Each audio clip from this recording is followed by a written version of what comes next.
Hey, good morning. It's Jeff Wade here at stockideas.org, and today I just want to do a quick book review of The Big Short by Michael Lewis, which is the story of Inside the Doomsday Machine. So I actually read this book when it first came out back in 2008 or 2009. And I just did a book review of Flash Boys, and it made me realize that I hadn't done a book review of The Big Short. So this is another Michael Lewis classic.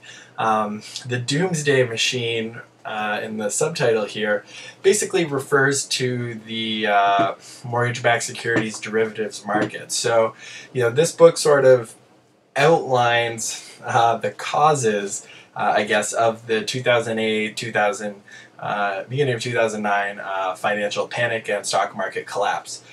So it's a really interesting story, and when you read it, you kind of realize that the stock market crash was really a secondary factor based on the derivatives market, which is much bigger and much larger than the underlying stocks that these derivatives are based on, or mortgage-backed securities in this case. So it's really neat because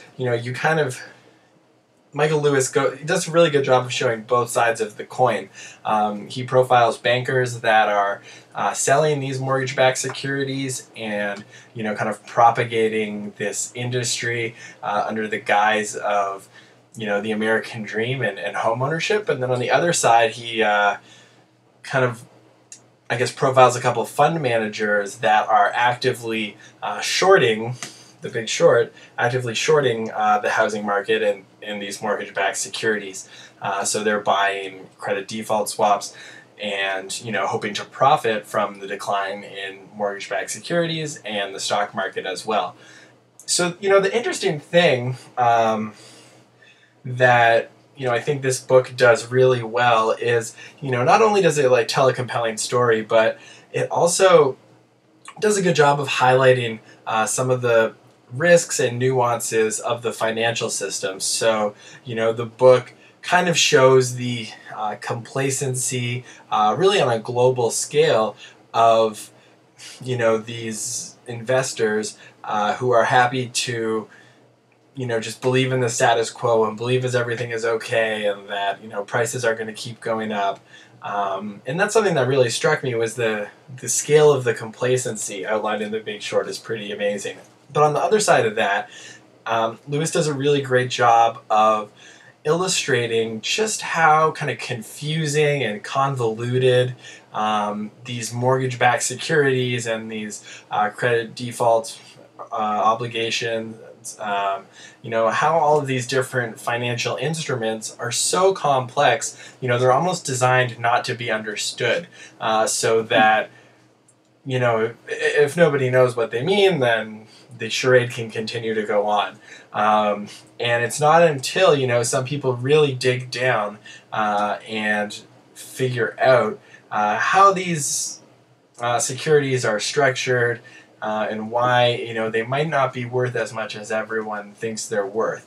The other sort of, I guess, last take home from this book would be that it does really give you an idea into kind of the conviction required to make investment decisions and stick with them. So, for example, some of the funds that are profiled in this book, they start going short the housing market and the stock market, and they do it in early, maybe late 2006, early 2007, when things are, maybe starting to unwind. The writing is kind of on the wall, but Lewis does a really great job showing you just how tough it can be, how irrational the market can go. Against all odds, it can continue higher against you, and fundamentals can be ignored for a really, really, really long time before sort of the rubber band snaps back to equilibrium. So, it's also, in addition to being a fascinating story, The Big Short does a good job sort of illustrating some of that psychology behind that boom and bust mentality. So, if you're curious about the causes of the 2008 financial crisis, I definitely do recommend you check out The Big Short. It's a pretty easy read. It's only about 250 pages. Reads really quick. Is an enjoyable story. As usual, Michael Lewis does a good job making complex and confusing subjects relatively easy to understand and even interesting and entertaining. So for those reasons, if you're at all curious, I definitely recommend you check out The Big Short. For a more detailed book review, I really encourage you to just click the link below this video. That'll take you through to stockideas.org. You can read a full book review from there. Click through it, check it out, the reviews on Amazon as well if you want. And then it should give you enough to figure out if The Big Short is the book for you. So thanks very much for watching. Please click subscribe if you enjoyed this video, and I'll be back at you soon with more financial book reviews. Thanks very much.